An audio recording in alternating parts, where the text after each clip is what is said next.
तो स्वागत है दोस्तों आप लोगों का द राइजिंग सन भाई इमरोज मलिकी में। तो सभी लोगों को पहले मकर संक्रांति की ढेर सारी शुभकामनाएं, ढेर सारी बधाइयां। तो very good morning all of you. 2 दिनों बाद हम लोगों की मुलाकात हो रही है। 2 दिन से थोड़ा सा कुछ दिक्कतें थी, इस वजह से वीडियो नहीं जा पा रहा था। अब ईश्वर ने चाहा तो आप लोगों को वीडियो कंटिन्यू मिलेगा। तो आज हम लोग इतिहास की बात करेंगे, एंशिएंट हिस्ट्री की बात करेंगे। वैदिक सभ्यता हम लोग पढ़ रहे हैं वैदिक एज में, और वैदिक एज के लोगों की हम लोगों ने जो सोशल, उनकी सामाजिक जो व्यवस्था था, सोशल सिस्टम, उसको हम लोगों ने समझा। आज हम लोग बात करेंगे इनकी आर्थिक स्थिति को। यहाँ से भी प्रश्न बनते रहे हैं, तो ध्यान रखिए जितने भी वीडियो है, हर एक वीडियो से आपको प्रश्न मिलेगा। तो क्रम से सब लोग बनाइए नोट्स, फिर आगे हम लोग धीरे धीरे क्रमबद्ध रूप से बढ़ते हैं। ठीक है, तो आज हम लोग बात करने वाले हैं वैदिक सभ्यता, ऋग्वैदिक सभ्यता की आर्थिक स्थिति के बारे में हम लोग आज बात करेंगे। ऋग्वैदिक सभ्यता के आर्थिक स्थिति, ऋग्वैदिक सभ्यता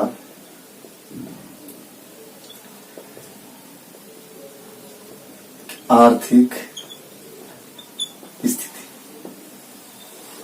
यानी इनके इकोनॉमिक जो कंडीशन है, जो अर्थव्यवस्था थी उनकी वास्तव में, उस पर हम लोग चर्चा करेंगे कि आखिर इनके इकोनॉमी का स्रोत क्या था, इनकी आर्थिक व्यवस्था किस प्रकार से संचालित होती थी।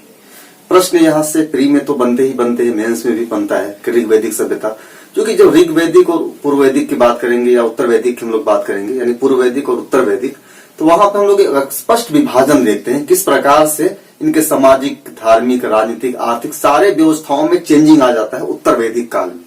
इस वजह से इसे समझना बहुत जरूरी है। जब हम लोग दोनों पढ़ लेंगे, ऋग्वैदिक और उत्तर वैदिक, उसके बाद एक वीडियो हम लाएंगे तुलनात्मक अध्ययन का, जहां पे दोनों व्यवस्थाओं का क्रमबद्ध रूप से हम तुलना करा करके हम लोग देख लेंगे, जिससे सारे कॉन्सेप्ट, दोनों के बीच में क्या डिफरेंसेस होते हैं, डिफरेंसेस के क्या कारण रहे, किस वजह से व्यवस्थाएं बदली, इन सब चीजों पे हम लोग एक अवधारणात्मक समझ के साथ साथ वहां पे जो तथ्यात्मक चीजें हैं उसे भी हम लोग अच्छे तरीके से समझेंगे। तो यहाँ हम लोग शुरू करते हैं जल्दी से। तो इनकी जब हम लोग आर्थिक स्थिति की बात करते हैं, तो आर्थिक स्थिति को हम लोग 2 भागों में बांटते हैं कि इनके आर्थिक स्थिति का मुख्य आधार क्या था और इनके आर्थिक स्थिति का गौण आधार क्या था। तो पहला हम लोग हेडिंग डालेंगे इनका मुख्य आधार,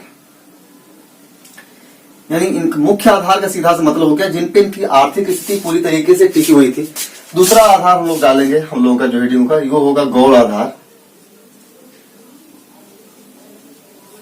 जब मुख्य आधार की बात करते हैं तो मुख्य आधार में पशुपालन की बात की जाती है कि इनका जो मुख्य आधार था वह था पशुपालन। जब गौण आधार की बात करते हैं तो यहां पे पुनः 2 पॉइंटों की चर्चा की जाती है, कृषि एवं व्यवसाय, कृषि एवं व्यवसाय। इस प्रकार हम लोग आज इतने पॉइंटों पे अध्ययन करेंगे। यानी पहले हम लोग देख रहे हैं ऋग्वैदिक सभ्यता की आर्थिक स्थिति का मुख्य आधार क्या था, पशुपालन था। फिर दूसरा आधार जो गौण आधार क्या था, गौण आधार था कृषि और व्यवसाय थे। एक एक चीजों को हम लोग समझते जाते हैं। यहां से प्रश्न किस प्रकार से बनेगा इस पे भी हम चर्चा करेंगे, आप लोगों को कैसे प्रश्न बन सकते हैं। लेकिन पहले चीजों को समझिए। ऋग्वैदिक, यहाँ कोई भी कंफ्यूजन नहीं होनी चाहिए। ऋग्वैदिक और उत्तर वैदिक में ध्यान रखिएगा, बहुत ही कंफ्यूजन होता है। अगर इसे अच्छे से समझे रहेंगे तो आगे की चीजें आप लोगों को बहुत अच्छे तरीके से समझ में आएगी। तो पहला हम लोग देख लेते हैं इनका मुख्य आधार पशुपालन।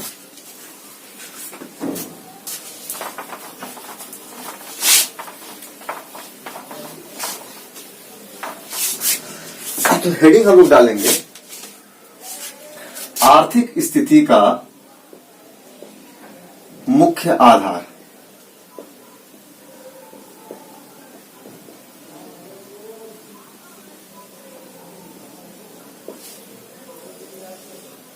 आर्थिक स्थिति का मुख्य आधार। एक चीज आप लोगों को बता दें, बड़ी अच्छी न्यूज ये है कि अभी हमारे यहाँ कल फोन आया था, जो एक डिग्री कॉलेज के लेक्चरर हैं जो इतिहास पढ़ाते हैं, दो कॉल आए थे, 2 अलग अलग जगहों के थे। एक एमपी से आया था और एक यूपी से ही आया था। तो वो जो लेक्चरर लोग थे उन्होंने काफी शुक्रिया अदा किया हमें कि पहले जो इतिहास हम लोग पढ़ाते थे, क्योंकि डिग्री कॉलेज में हम टीचर रहते हुए भी इस तरीके से इतिहास हम लोगों को पढ़ाने का मतलब वो तरीका नहीं मालूम था, या इस तरीके से इतिहास हम लोगों ने कभी पढ़ा भी नहीं था कि हम लोग ऐसे इतिहास पढ़ाएं।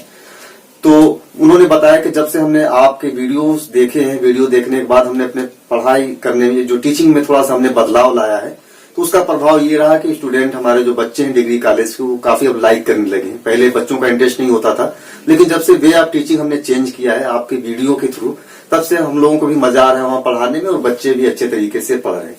तो ये एक अच्छी चीज है कि इससे लाभान्वित हो रहे हैं, काफी लोग लाभान्वित हो रहे हैं। डिग्री कॉलेज के टीचर और भी जो टीचर हैं वो भी लाभान्वित हो रहे हैं।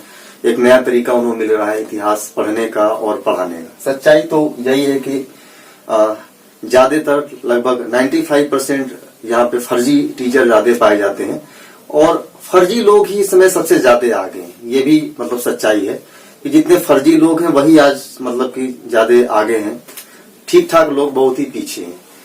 तो ये भी एक सच्चाई, हमें कड़वी सच्चाई है, इसे भी स्वीकार करना ही पड़ेगा। उसके बावजूद भी हम लोग अपना काम अच्छे तरीके से करते रहेंगे, जो होगा देखा जाएगा। तो आर्थिक स्थिति का मुख्य आधार, जब आर्थिक स्थिति के मुख्य आधार की बात किया जाता है तो यहां हम लोग लिखेंगे इनकी आर्थिक स्थिति का मुख्य आधार, आर्थिक स्थिति का मुख्य आधार पशुपालन था। ध्यान रखना है, अगर पूछा जाए कि ऋग्वैदिक काल में आर्थिक स्थिति का मुख्य आधार क्या था तो पशुपालन था। क्यों? क्योंकि इस समय तक आर्यों में स्थायित्व का अभाव था, स्थायित्व जीवन का अभाव था। वे भ्रमणकारी जीवन व्यतीत करते थे, भ्रमणकारी जीवन व्यतीत करते थे। ध्यान रखिए, यानी यह जो समय था वास्तव में ऋग्वेद का जो प्रारंभिक काल था, इस काल में आर्यों के लाइफ में स्थायित्व का अभाव था। यानी कि वो पूरी तरीके से एक जगह स्थायित्व रह करके अपना जीवन नहीं जीते थे, बल्कि आज कुछ समय के लिए यहाँ है, उसके बाद आगे चले जाते थे। यही वजह था कि पशुपालन ही उनका मुख्य व्यवसाय हो जाता था। जब भी वो आगे बढ़ते थे तो अपने साथ पशुओं को लेकर के चलते थे और पशुएं ही इनका मुख्य धन या मुख्य संपत्ति होती थी। यही वजह था कि ऋग्वैदिक काल के प्रारंभिक समय में कृषि ने वह स्थान नहीं लिया था जो स्थान उत्तर वैदिक काल में कृषि का हो जाता है। लेकिन इसके बावजूद भी कृषि ये अंतिम समय में करना इन्होंने प्रारंभ कर दिया था। जब अंतिम समय में ये कृषि करना प्रारंभ करते हैं तो कृषि से संबंधित कई सारे प्रक्रियाओं का उल्लेख ऋग्वेद में प्राप्त होता है। लेकिन प्रारंभिक काल में इनके जीवन का जो मुख्य आधार था वह आधार था पशुपालन। इनके आर्थिक जीवन का पूरा जो अर्थव्यवस्था थी वह पशुपालन अर्थव्यवस्था थी, पशुपालन थी। क्यों? क्योंकि यहाँ स्थायित्व का अभाव था। ये भ्रमणकारी जीवन जीते थे, बंजारा टाइप का जीवन जीते थे। यानी कि इनका पूरा लाइफ कैसा था? एज ए बंजारा, भ्रमणकारी जीवन था। पशुपालन की अगर बात किया जाए तो पशुधन के लिए ऋग्वेद में सर्च शब्द का उल्लेख किया गया है। ध्यान रखिए, पशुधन के लिए सर्च शब्द का उल्लेख किया है। पहले लिखिए, पशुएं ही इनकी महत्वपूर्ण संपत्ति होती थी, इनकी महत्वपूर्ण संपत्ति होती थी, जिसमें सर्वाधिक महत्व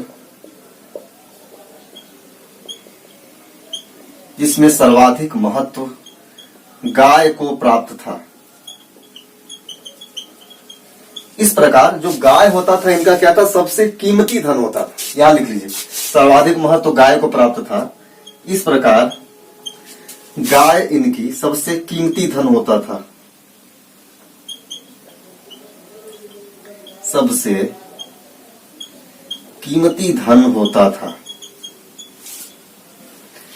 यानी पशुओं का महत्व था, पशु ही इनकी संपत्ति होती थी और पशुओं में सबसे महत्वपूर्ण जो सबसे कीमती संपत्ति क्या होती थी? गाय होती थी। पशुधन के लिए ऋग्वेद में सर्च शब्द का उल्लेख किया गया है। पशुधन के लिए ऋग्वेद में सर्च शब्द का उल्लेख मिलता है।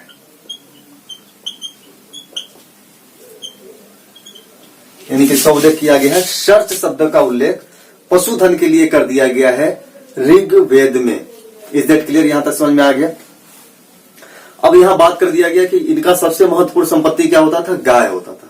अगर गायों के बारे में हम थोड़ा सा आप लोगों को एक पॉइंट ज्यादा बताए तो गायों में भी सबसे महत्वपूर्ण जो गाय होता था इनका, वह होता था अष्टकर्णी गाय। ध्यान रखिए, अब कैसी होती थी अष्टकर्णी गाय की खूबी क्या थी वो जान लिखिए। गायों में भी सबसे कीमती क्या होता था? अष्टकर्णी गाय। यानी गायों में भी सबसे कीमती अष्टकर्णी गाय होता था। अष्टकर्णी गाय। अब अष्टकर्णी किसे बोला जाता था? अष्टकर्णी गाय का मतलब होता था, अष्टकर्णी गाय से तात्पर्य है, अष्टकर्णी गाय से तात्पर्य है काले रंग की गाय हो, काले रंग की गाय हो और उसके कान में 8 छेद हो। इन छेदों में वह 8 सोने के पाद पहने हो। यानी ये सबसे कीमती गाय होती थी, अष्टकर्णी गाय। इसका महत्व हम लोग अभी भी देखते हैं। अभी भी आप लोगों को धार्मिक रूप से गायों की जो पूजा वाली आप लोग देखते होंगे, अक्सर गाड़ी वगैरह में लेकर के घूमते हैं, जो एक विशेष गाय होती है, तो वहां भी हम देखते हैं कि उन गायों के कान में 8 छेद होते हैं, सोने के बाली टाइप के पहने होते हैं, जिन्हें पाद बोला जाता है, वो पहना जाता है। तो उस समय भी गाय के इस अष्टकर्णी गाय के इस रूप का बहुत ज्यादा महत्व था। यानी सबसे कीमती गाय मानी जाती थी ये अष्टकर्णी गाय। कैसी होती थी अष्टकर्णी गाय? काले रंग की होती थी और इसके कानों में 8 छेद होते थे और 8 छेदों में सोने के 8 पाद पहने होती थी, जिसे बोला जाता था अष्टकर्णी गाय। तो हम लोग क्या देख रहे हैं? गाय इनकी सबसे कीमती संपत्ति होती थी। और क्योंकि सबसे कीमती संपत्ति गाय थी, तो गायों के चोरी के लिए ही युद्ध छिड़ जाता था। ये ध्यान रखिएगा। सबसे इंपॉर्टेंट चीज को बस यहाँ ये समझिए कि पशु ही इनकी सबसे ज्यादा संपत्ति, महत्वपूर्ण संपत्ति होती थी। यानी यहाँ पे जो संपत्ति होती थी, प्रॉपर्टी होती थी, इनकी पशुएं होती थी। पशुओं में भी सबसे कीमती होता था गाय। अभी भी किसी की संपत्ति चोरी होती है, संपत्ति के लिए ढेर सारे झगड़े लड़ाई होते थे, उस समय भी वैदिक काल में भी उनकी संपत्ति गाय थी। तो गायों के लिए युद्ध का भी उल्लेख मिलता है ऋग्वेद में कि गाय चोरी होने पर युद्ध हो जाता था, जिसका उल्लेख कई बार किया गया है युद्ध का, कि गाय के लिए युद्ध हुआ है। फिर गाय के जिसके पास ढेर सारे गाय होता था, वही व्यक्ति वहां पे धनी माना जाता था। उसके लिए गोमत शब्द का उल्लेख किया गया है। जो गाय का रक्षा करने वाला होता था उसे गोपति कहा गया है, गाय का रक्षक कहा गया है। यानी सारा कुछ कहाँ डिपेंड हो जा रहा है? गाय के ऊपर आकर के यह व्यवस्था टिक जा रही है, क्योंकि गाय का यहाँ सबसे ज्यादा या सर्वाधिक महत्वपूर्ण स्थान था गायों का। इस डेट क्लियर यहाँ था आप लोगों को समझ में आया? यानी अष्टकर्णी गायों का उल्लेख हो गया। यहाँ हम लोग क्या देख रहे हैं? गाय इनकी सबसे कीमती संपत्ति होती थी और गायों के चोरी के लिए युद्ध छिड़ जाता था, जिसे ऋग्वेद में एक शब्द उल्लेख किया गया है, गविष्ठ शब्द का उल्लेख किया गया है। तो अगला पॉइंट यहाँ पे हम लोग बनाएंगे, गायों की चोरी के लिए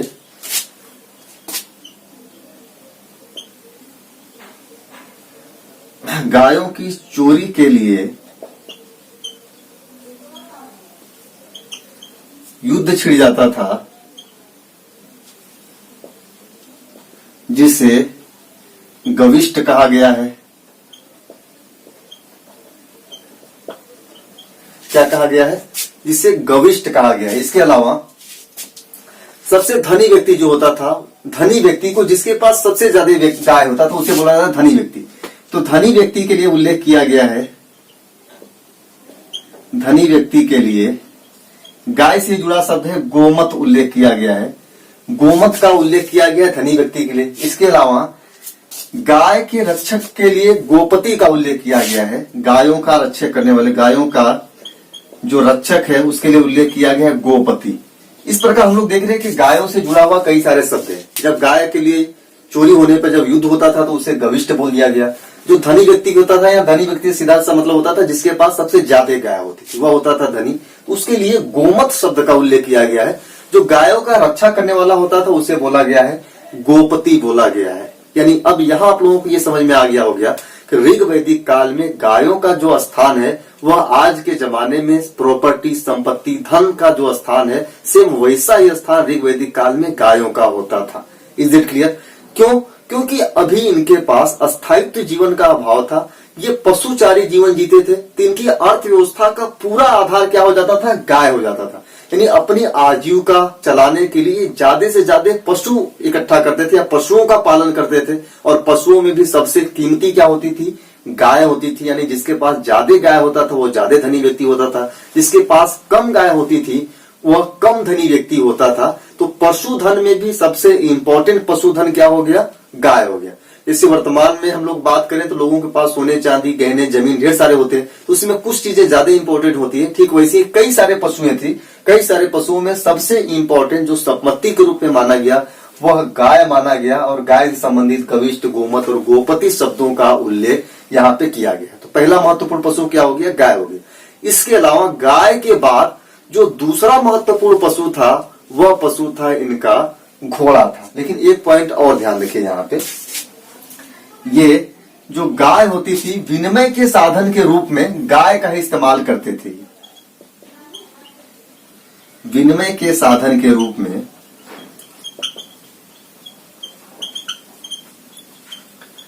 गाय का प्रयोग करते थे, यानी गाय के द्वारा ये विनिमय कर लेते थे। विनिमय का मतलब होता है एक्सचेंज, वस्तुओं का आदान प्रदान। यदि हमें कुछ खरीदना होगा तो हम अपना गाय दे करके वस्तु ले लेंगे, यानी वहां पे वस्तु विनिमय प्रणाली थी, उसमें गाय महत्वपूर्ण स्थान रखता था। क्यों? क्योंकि गाय ही यहाँ पे संपत्ति माना जाता था। यहाँ पे क्लियर है आप लोगों को एग्जैक्ट। अब आते हैं दूसरे प्रॉपर्टी पे आते हैं। दूसरा जो पशु था इनका, तो गाय का प्रयोग करते थे ये संपत्ति के रूप में। दूसरा महत्वपूर्ण पशु था घोड़ा। इनका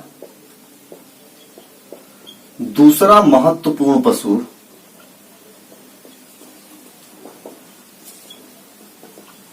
घोड़ा था।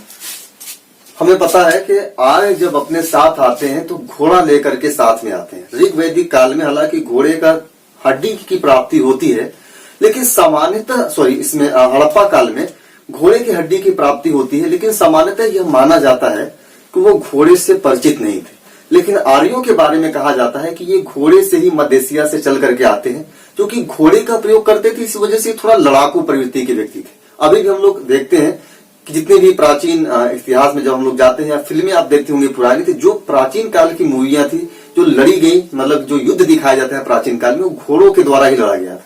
तो माना जाता है कि घोड़ा इनका युद्ध के साधन के रूप में इस्तेमाल करते थे। क्यों? क्योंकि ये लड़ाकू भी होते थे, इस वजह से घोड़ा इनका युद्ध के साधन के रूप में इस्तेमाल करने वाला पशु था। तो ये दूसरा महत्वपूर्ण पशु होता था जिसका प्रयोग युद्ध के साधन के रूप में करते थे। घोड़ा इनका क्या होगा? इनका दूसरा महत्वपूर्ण पशु था जिसका प्रयोग यह युद्ध के साधन के रूप में करते थे।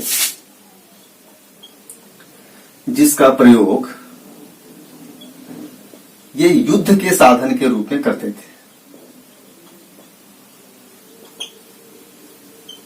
युद्ध के साधन के रूप में तो इनका दूसरा महत्वपूर्ण पशु क्या था? घोड़ा था, जिसका प्रयोग क्या करते थे? ये युद्ध के साधन के रूप में करते थे। इसके अलावा ये ऊंट, भेड़, बकरी और कुत्ते से परिचित थे। ध्यान रखिए, इसके अलावा इनका जो महत्वपूर्ण पशु था,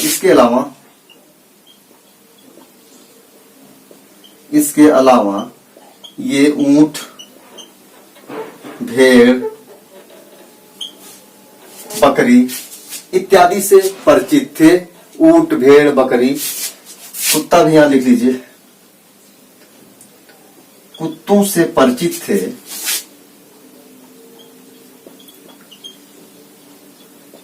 परंतु बत्तख समझ रहे हैं आप लोग? डॉग, बत्तख, बाघ, हाथी,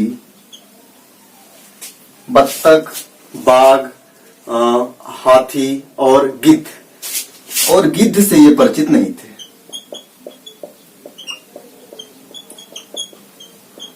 गिद्ध से ये परिचित नहीं थे। कभी कभी पूछ देता है कि क्या ऋग्वैदिक जो आर्य थे वो हाथी से परिचित थे या बाघ से? तो यहाँ पे ये ध्यान रखना है कि ये हाथी, बाघ, बत्तख और गिद्ध से इनका परिचय नहीं हुआ था। इसका उल्लेख ऋग्वेद में नहीं मिलता है। हालांकि इसके अलावा और ढेर सारे पशुओं का उल्लेख मिलता है, जैसे ऊंट हो गया, भेड़, बकरी, कुत्तों का उल्लेख ऋग्वेद में प्राप्त होता है। इस बाघ, बत्तख वगैरह का उल्लेख ऋग्वेद में प्राप्त नहीं होता है। अब देखिए होता क्या है, जैसे जैसे आर्यों में अस्थायित्व आता है, जैसे जैसे अस्थायित्व आता है, शुरू के प्रारंभ में क्या था, इनके अंदर अस्थायित्व नहीं था। ये भ्रमणकारी जीवन जीते थे, घूम घूम करके जीते थे। लेकिन ऋग्वेद के अंतिम समय में इनके अंदर अस्थायित्व आना शुरू हो जाता है। जैसे जैसे इनके अंदर अस्थायित्व आता है, वैसे वैसे कृषि करना ये प्रारंभ कर देते हैं। इसी प्रकार इसीलिए माना जाता है कि कृषि इनका गौण आधार था, यानी अर्थव्यवस्था का जो मुख्य आधार था इनका यही पशुपालन था। पशु पालते थे, वही इनकी संपत्ति होती थी। लेकिन ऋग्वेद के अंतिम समय में आर्यों में अस्थायित्व आ जाता है। अस्थायित्व आने से ये कृषि करना या कृषि को अपने व्यवसाय के रूप में अपनाना इन्होंने शुरू कर देते। इस वजह से माना जाता है कि ऋग्वेद के चूंकि अंतिम काल में आर्यों ने कृषि को अपने व्यवसाय के रूप में अपनाया या कृषि करना इन्होंने प्रारंभ किया, इसलिए इनके आर्थिक स्थिति का जो कृषक आधार है वो गौण स्थिति पे आ जाता है। प्रारंभिक स्थिति में या मुख्य आधार के रूप में पशुपालन इनका मुख्य आधार बन जाता है। तो आगे हम लोग देखते हैं।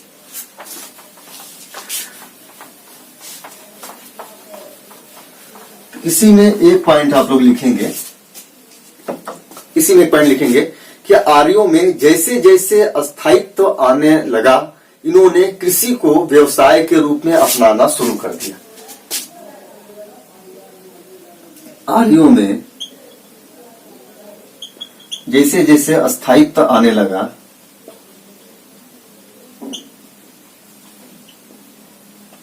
इन्होंने कृषि को अपना व्यवसाय बनाना शुरू कर दिया।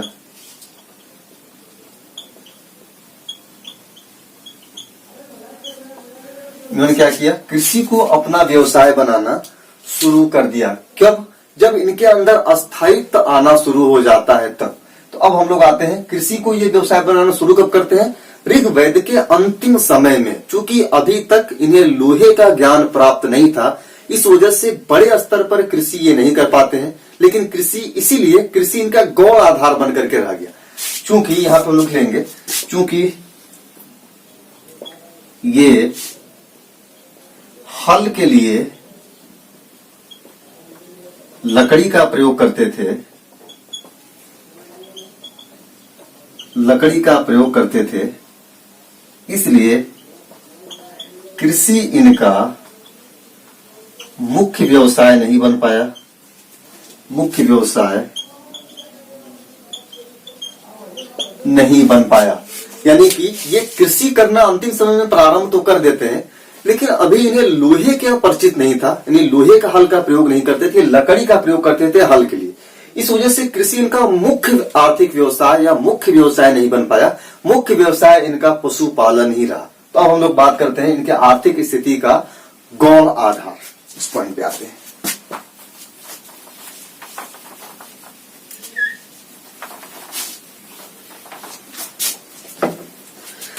आर्थिक स्थिति का गौण आधार।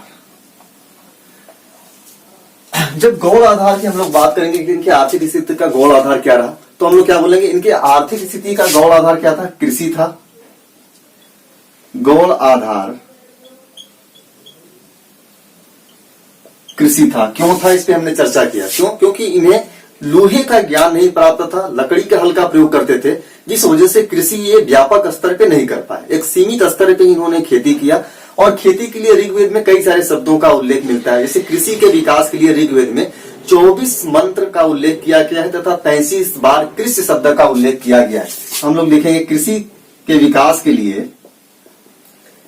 कृषि के विकास के लिए ऋग्वेद में 24 मंत्र का उल्लेख है तथा 33 बार कृषि शब्द का प्रयोग किया गया है। कृषि शब्द का प्रयोग किया गया है, यानी यहां पे हम लोग क्या देख रहे हैं? कृषि शब्द का प्रयोग किया गया है 33 बार और 24 मंत्रों का उल्लेख किया गया है ऋग्वेद में। ध्यान रखिए, अगर हम भूमि की बात करें तो यहाँ दो प्रकार की भूमि होती थी, क्षेत्र और उर्वर। उर्वर भूमि क्या होती थी? जो उपजाऊ भूमि होती थी, और क्षेत्र ऐसी भूमि कहा जाता था जो परती भूमि होता था। तो यहां हम लोग देखेंगे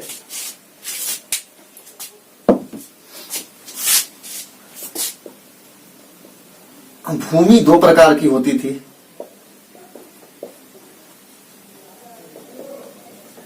दो प्रकार की होती थी। पहला होता था क्षेत्र, जो परती भूमि होती थी, और दूसरा होता था उर्वर। यह उपजाऊ भूमि होती थी। उपजाऊ भूमि कैसी भूमि होती थी? उर्वर उपजाऊ भूमि होती थी। यानी ऋग्वेद में पूछा जाए भूमि के प्रकार तो दो प्रकार, क्षेत्र और उर्वर। अगर भूमि पे नियंत्रण की बात किया जाए तो अभी जो ऋग्वैदिक आर्य थे यहाँ पे सामूहिक या सामुदायिक नियंत्रण होता था। यानी अभी इस समय व्यक्तिगत संपत्ति का उद्भव नहीं हुआ था। बहुत ही इंपॉर्टेंट पॉइंट है, ध्यान रखिए। ऋग्वैदिक काल में व्यक्तिगत संपत्ति यानी पर्सनल किसी व्यक्ति नहीं बोलता था कि यह हमारी भूमि है, बल्कि यह एक कबीला जो होता था, कबीलाई समाज था, हम लोगों ने देखा था, पूरे कबीले का नियंत्रण होता था किसी भूमि पर। इसीलिए बोला जाता है कि ऋग्वैदिक काल में भूमि पर नियंत्रण सामुदायिक था, न कि व्यक्तिगत था। यहां पे लिख लेंगे हम लोग, ऋग्वैदिक काल में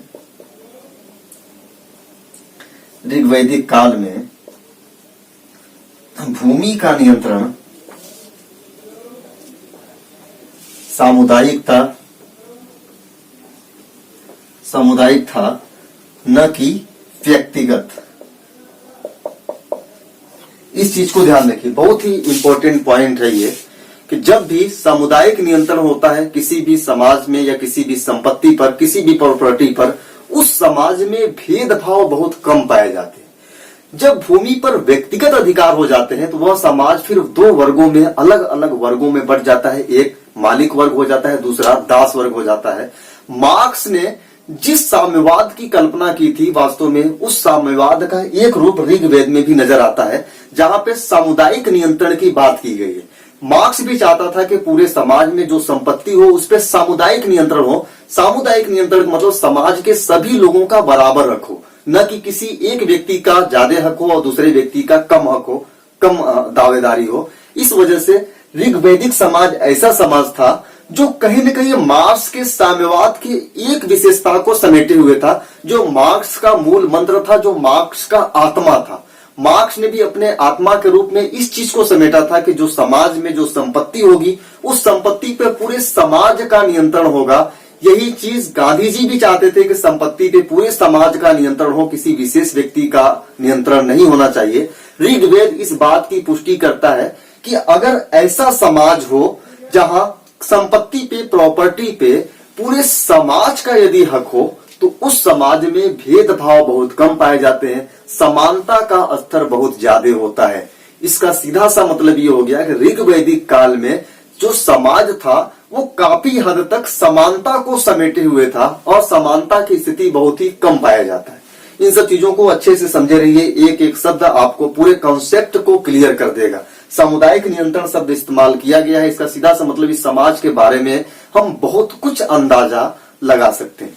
ठीक है, कभी जब हम लोग पॉलिटिकल साइंस जब ऑप्शनल पढ़ेंगे तो उस समय जो आपकी जो बौद्धिक क्षमता है उस क्षमता को इतना ज्यादा हम डेवलप कर देंगे कि आप कल्पना भी अभी नहीं कर सकते कि ऐसा भी सोचा जा सकता है, ऐसा भी किया जा सकता है।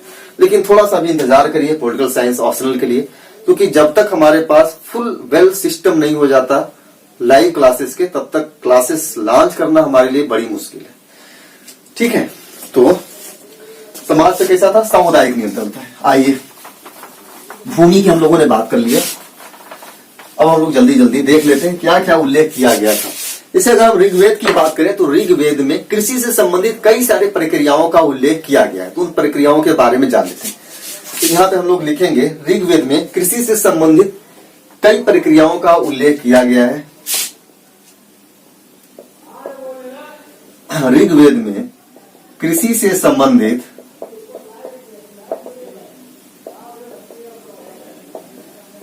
कई प्रकार के प्रक्रियाओं का उल्लेख किया गया है। प्रक्रियाओं का उल्लेख किया गया है जो इस प्रकार है,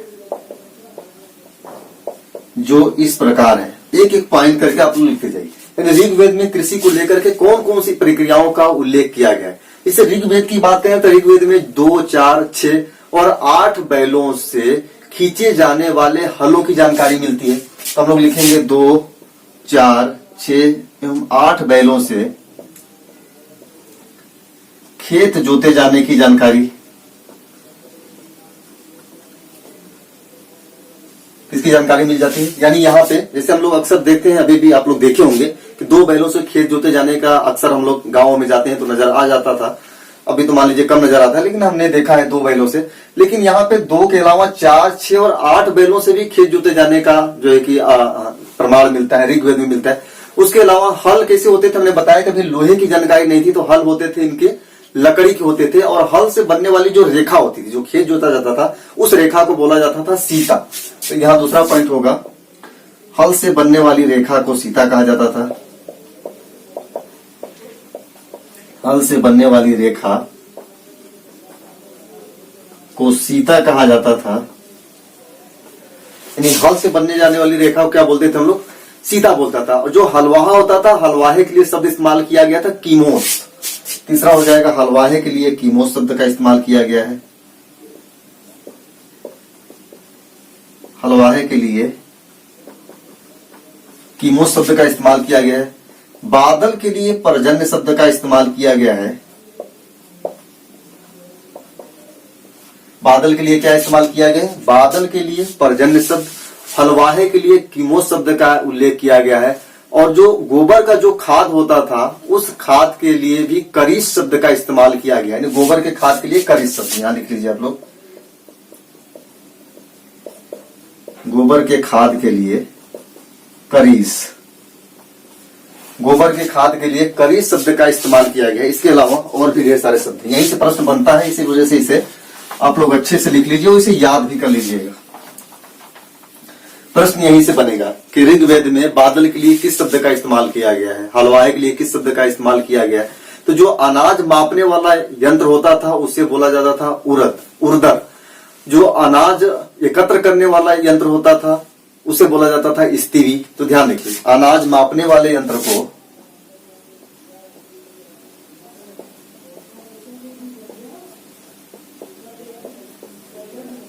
उर्दर कहा जाता था, अनाज एकत्रित करने वाले यंत्र को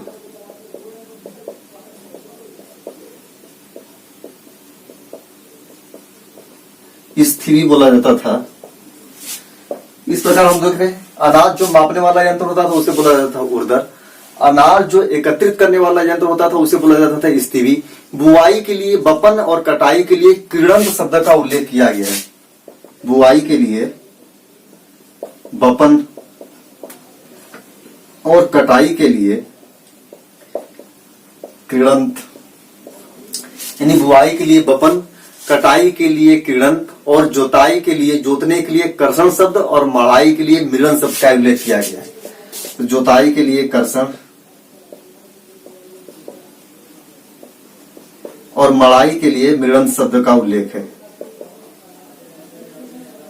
देखिए, जोताई मड़ाई अलग होता है, मड़ना भी हम लोग जानते हैं, खेत में जब जाएंगे जो खेत वाला काम किए होंगे लोग उन्हें पता होगा कि मड़ाई क्या होता है। तो मड़ाई के लिए मिलन शब्द, जोताई के लिए कर्षण, और कटाई के लिए कृणंत, और बुआई के लिए बपन शब्द का इस्तेमाल किया गया। ये सारे शब्द काफी इंपॉर्टेंट है, ध्यान रखिएगा। जैसे कि जोतने के लिए कर्षण शब्द का इस्तेमाल किया गया है, मड़ाई के लिए मिलन शब्द का इस्तेमाल किया गया है, कटाई के लिए कृणंत शब्द का इस्तेमाल किया गया है, बुआई के लिए बपन शब्द का इस्तेमाल किया गया है।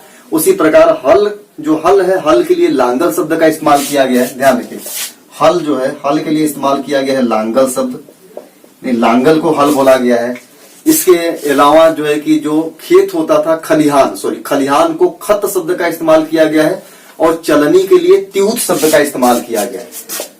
चलनी यानी चालने के लिए, इसके लिए त्यूत शब्द का इस्तेमाल है, और खलिहान के लिए खत शब्द का इस्तेमाल है। यानी खलिहान के लिए खत शब्द का इस्तेमाल किया गया है, और चलनी के लिए त्यूत शब्द। इस प्रकार हम देखते हैं कई प्रकार के कृषि कार्य को लेकर के सारे शब्दों का इस्तेमाल किया गया है, जिससे यह पता चलता है कि ऋग्वैदिक काल के अंतिम समय में आर्य खेती करना प्रारंभ कर दिए थे, उसके कई सारे क्रियाओं के बारे में जानते थे। चूंकि ऋग्वैदिक काल में बहुत सारे अनाजों का उल्लेख नहीं मिलता है। जब हम लोग सामाजिक व्यवस्था पढ़ रहे थे, उनके खान पान को देख रहे थे, तो वहां पे जौ और यौ शब्द का उल्लेख मिलता है, जो माना जाता है कई अनाजों का सामूहिक नाम था। इस वजह से कृषि कार्य बहुत बड़े स्तर पर ये नहीं कर पाते थे, इनका गौड़ आधार ही बना रहा। बड़े स्तर पर जो कृषक कार्य किया गया वो किया गया उत्तर वैदिक काल में। हम लोग वहां पे देखेंगे कृषि के अलावा इनका जो दूसरा था गौड़ आधार में, वह व्यापार और व्यवसाय था। तो व्यापारियों के लिए पड़ी शब्द का इस्तेमाल किया गया। तो हम लोग आते हैं दूसरे नंबर पे। गौण आधार में जो दूसरा पॉइंट होगा वो होगा व्यापार और व्यवसाय। व्यापार और व्यवसाय। व्यापार की बात किया जाए तो हम लोग देखेंगे जो व्यापारी के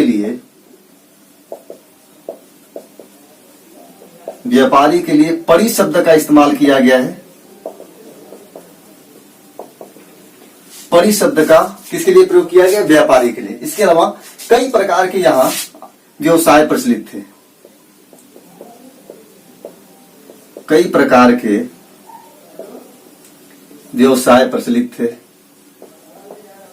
अब देखिए कौन कौन प्रकार के व्यवसाय था। अलग अलग व्यवसाय था। जो कि ग्रामीण सभ्यता थी, हमने बताया था ये भ्रमणकारी बंजारा होते थे, वो ग्रामीण सभ्यता होती थी। तो यहाँ पे जो व्यवसाय होंगे वो ग्रामीण टाइप के व्यवसाय होंगे। जैसे गांव में जो व्यवसाय होता है, आप लोग अगर गांव के होंगे तो आप लोग पता होगा गांव में कौन कौन सी व्यवसाय चलता है। जैसे जो कुंभकार होते हैं, जुलाहा होते हैं, नाई होते हैं, है ना, ये यही सब व्यवसाय चलता है गांव में। तो यहाँ पे भी वही सब व्यवसाय। जैसे यहाँ पे बढ़ई के लिए समझ रहे हैं आप लोग, बढ़ई के लिए तक्षा शब्द का इस्तेमाल किया गया है।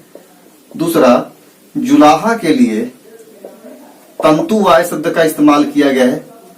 जुलाहा मतलब जो तंतुओं को बनाता था, जो कताई जो है कि कपड़े उपड़े बनाने वाले जो होते थे, उन्हें जुलाहे के लिए तंतुवाय का शब्द इस्तेमाल किया गया है।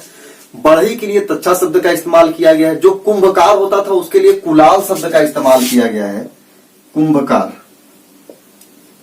कुंभकार के लिए कुलाल शब्द।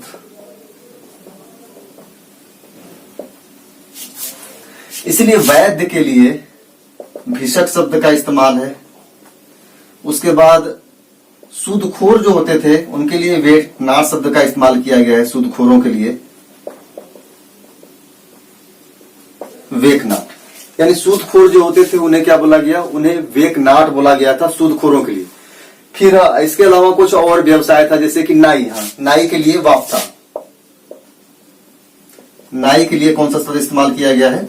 वाप्ता शब्द का प्रयोग नाई के लिए ऋग्वेद में किया गया है। यानी इस प्रकार के कई सारे व्यवसाय हम लोग देख रहे हैं। एक चीज और ध्यान रखिएगा, यहाँ पे जैसे कि चमड़ा जो होता था, चमड़े को यहाँ पे कमाना बोला जाता था।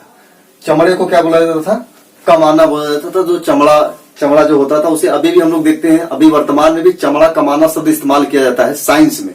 ये शब्द इस्तेमाल इसके लिए होता है जब गाय बैल के पशुओं के जो चमड़े निकाले जाते हैं तो ऊपर से जो बाल हटाने की प्रक्रिया होती है, जो बैक्टीरिया के द्वारा बाल हटाए जाते हैं, उसे बोला जाता है चमड़ा कमाना बोला जाता है। ध्यान रखिए। तो हम लोग क्या देखे? तक्षा बोला जाता था बढ़ई को, तंतुआय बोला जाता था जुलाहा को, कुलाल बोला गया कुंभकार को, भिषक बोला गया वैद्य को, और नाई को बोला गया बाप्ता।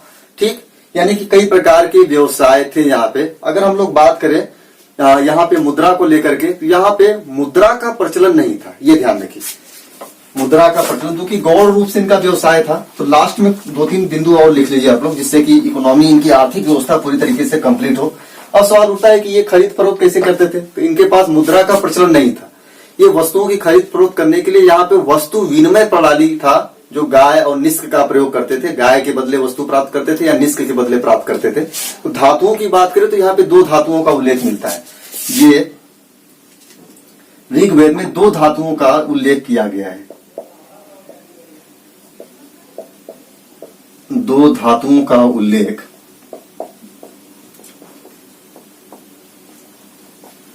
किया गया है। नंबर 1 हिरण्य का प्रयोग किया गया है।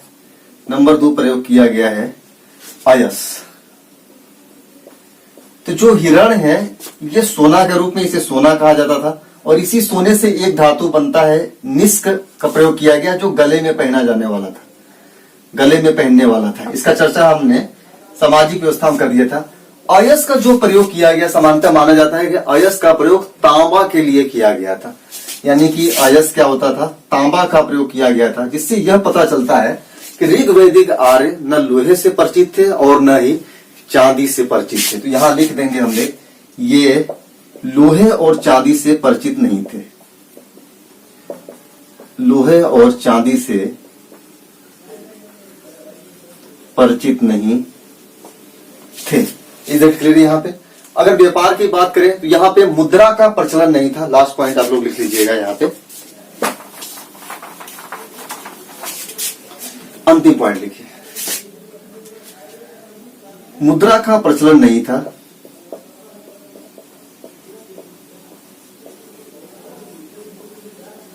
ये वस्तु विनिमय प्रणाली का प्रयोग करते थे,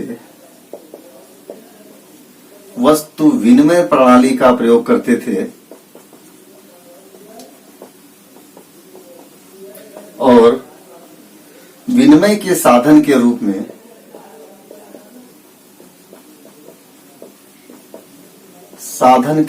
में गाय एवं निष्क का प्रयोग करते थे, निष्क का प्रयोग करते थे। क्लियर हो गया यहाँ तक? यानी अब आप लोगों को समझ में आ गया होगा कि यहाँ पे क्या था, मुद्रा अभी प्रचलन में नहीं था। जब हम लोग सोर्स पढ़ रहे थे प्राचीन इतिहास को जानने का, तो वहां पे मुद्रा के बारे में हमने देखा था कि मुद्रा का पहली बार जो भारत में प्रयोग किया गया वो मौर्य काल में होता है। मौर्य काल से पहले मुद्रा का चलन नहीं था। तो यहाँ पे मुद्रा का चलन अभी नहीं था, ऋग्वैदिक काल के बाद मौर्य काल की चर्चा हम लोग करेंगे। तो यहाँ पे वस्तुओं का क्या होता था, आदान प्रदान किया जाता था, या तो वस्तु विनिमय प्रणाली करते थे या विनिमय के रूप में, एक्सचेंज के रूप में गाय और निष्क। हमने पहले बता दिया कि इनकी मुख्य संपत्ति क्या होती थी, गाय होती थी। गायों के लिए युद्ध लड़ा जाता था, गायों के लिए ही जो जिसके पास गाय होता था उसे सबसे धनी व्यक्ति माना जाता था। तो गायों की जो महत्ता है वो ऋग्वैदिक काल से स्थापित होती है। उत्तर वैदिक काल में जाकर के गायों की महत्ता को धार्मिक रूप प्रदान कर दिया जाता है। क्यों प्रदान किया जाता है, कैसे प्रदान किया जाता है, जब हम लोग उत्तर वैदिक काल पढ़ेंगे तो वहां हम लोग देखेंगे। वर्तमान में जो अभी गौ माता का जो कंसेप्ट है वो ऋग्वेद से ही जुड़ा हुआ है, जो उत्तर वैदिक काल होते होते गुप्त काल, ब्राह्मण काल में आते आते पूरी तरीके से स्थापित कर दिया जाता है, जिसका प्रभाव अभी वर्तमान तक हम लोग देखते हैं। वर्तमान में भी गाय को माता के रूप में पुकारा जाता है, जिसे लेकर के ढेर सारे इशू रहे। तो हम लोग इसको भी समझेंगे कि आखिर गाय को किस प्रकार से महत्व दिया गया और कैसे माता के रूप में स्थापित हो जाती है। ठीक है, तो ये रहा हम लोगों का ऋग्वैदिक काल की आर्थिक स्थिति पूरी कंप्लीट हो गई यहाँ पे। अब हम लोगों का जो लास्ट वीडियो होगा ऋग्वैदिक काल को लेकर के, वो होगा इनकी धार्मिक स्थिति के बारे में हम लोग चर्चा करेंगे। हमें उम्मीद है कि आप लोगों को इतिहास समझ में आ रहा होगा, अच्छा लग रहा होगा। अगर प्रश्न आपके सामने ऋग्वैदिक काल से, आर्थिक स्थिति से, सामाजिक स्थिति से या राजनीतिक स्थिति से अगर पूछे जाएंगे तो आप आसानी से सॉल्व कर सकते हैं। बहुत सारे लोग देखें जरा किसमें कितना है दम वाली सीरीज की बातें कर रहे थे। तो देखिए वो सीरीज तभी शुरू किया जा सकता है जब हमारे पास प्रोजेक्टर हो, हम लाइव आने का पूरा व्यवस्था कर लें। आप लोग प्रयास करिए, आप लोगों का जो सहयोग होगा, जो प्रयास होगा, उसी के जरिए हम लाइव आ सकते हैं जितना जल्दी होगा। और हमें भी पूरा बेसब्री से इंतजार है, हम वही ईश्वर से प्रार्थना करते हैं कब जल्दी से जल्दी लाइव आए। और लाइव होने पर ये होगा कि आप लोगों के क्लासेस रेगुलर वे में मिलेंगी और ज्यादा क्लासेस मिलने लगेंगी, यानी हमारी जो सेवा है आप लोगों की वो सेवा बढ़ जाएगी लाइव आने से। तो हम लोग मिलते हैं नेक्स्ट वीडियो में।